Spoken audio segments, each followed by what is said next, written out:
We're road tripping Eastern Europe for 30 days, driving over 4,000 miles to see the best the Balkans has to offer. So, let's get on with today's video.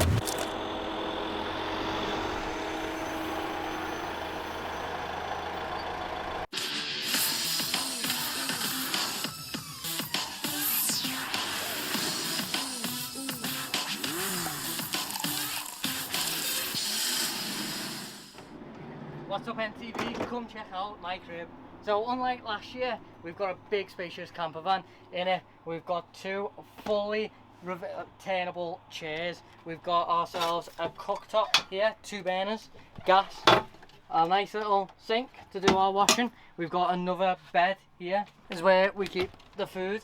We've got cereals and breads. And then right in this cupboard, we've got snacks and nuts, which are also snacks. And then here we've got a fridge, a half fridge, unlike the other camper van. We've got this filled out. We've just been and done some shopping. Behind me, the master bed. Oh, glorious. Now that I've given you a tour of the camper van, I'm going to send you back in time to this morning where we've done some sightseeing of Sofia. First thing we're doing is we're visiting the Red Flat, which is an old communist era flat that shows you how people lived during the Cold War in Bulgaria. The Red Flat takes you back in time to the 80s, giving you a chance to see what life was like for the average Bulgarian during the Cold War. You'll get to see what a family home looked like and listen to over 40 real life stories. One of the cool things I found out is that citizens were awarded state medals for service done within their communities.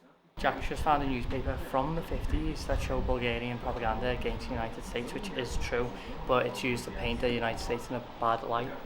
You've got pictures in the newspaper of white-only parking and white-only laundrettes. It's quite interesting listening to the stories because it's half painted as like bad times, I feel, but then a lot of the stuff in it seems like it's quite good, like how everyone had similar living conditions. Everyone eventually upgraded their living conditions, no matter what field you worked in or how much money you got paid. Some people would get maybe colour TVs first, but eventually everyone would get them. So it was just your working conditions, the better your job, the quicker you got things, but eventually everyone caught up and was quite equal. So I just got to the final story and it actually flipped what I just said on its head.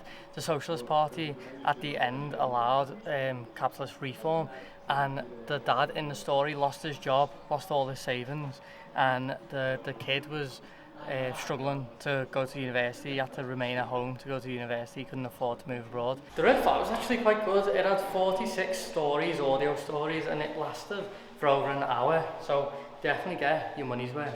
One of the interesting points in the Red Flat story is that I said they used to get between 2 and 4 weeks paid vacation, and it's just interesting because that was back in like the 80s, and America get about 10 days maximum paid vacation now in 2024. So the propaganda against it is quite crazy in some respects. Sticking with the Soviet theme, which will probably be a massive theme throughout this road trip series because it's Eastern Europe, behind me is a monument to the Soviet Union. It's a monument to represent the liberation of Bulgaria from the Nazis during World War II.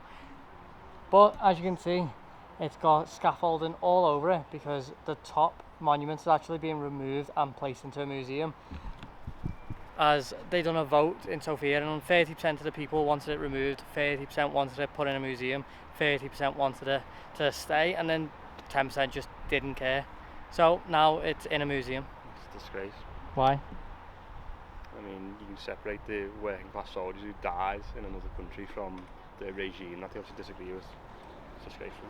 The next stop on our list is the St. Alexander Nevsky Cathedral, which is the biggest cathedral in the Balkans and can hold up to 10,000 people inside. Named after a 13th century prince who later became a saint, St. Alexander Nevsky Cathedral started construction in the 19th century to commemorate those who died during the Russo-Ottoman War. Taking roughly 30 years to build, this wonderful piece of architecture has golden roofs and an interior made of Italian marble decorated with chandeliers.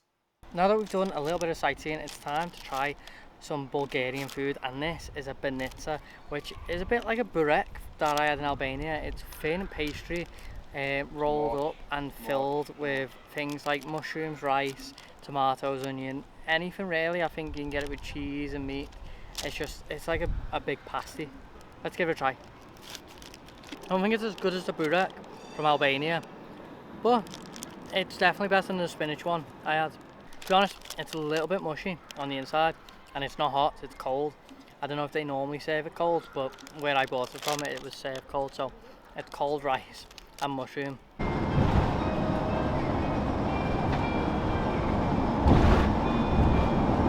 We found a campsite about an hour outside of Sofia, and we're parking here for the night, and then tomorrow we're going to head off into the north part of Bulgaria. But right now we're just cooking our tea, and one of the perks of having a big van like this is we don't have to cook outside like we did the entire time in America, because we've got a nice little cooker on the inside. Although the guy did give us an outdoor like stove and some like camping stuff, so if we wanted to we can cook outside. Jack shouted at me. I brought the American football from America. I thought, oh Jack, I'll love this, and he's shouting at me for bringing it.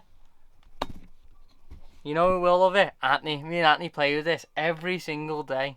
We're gonna go to sleep and we'll see you in the morning.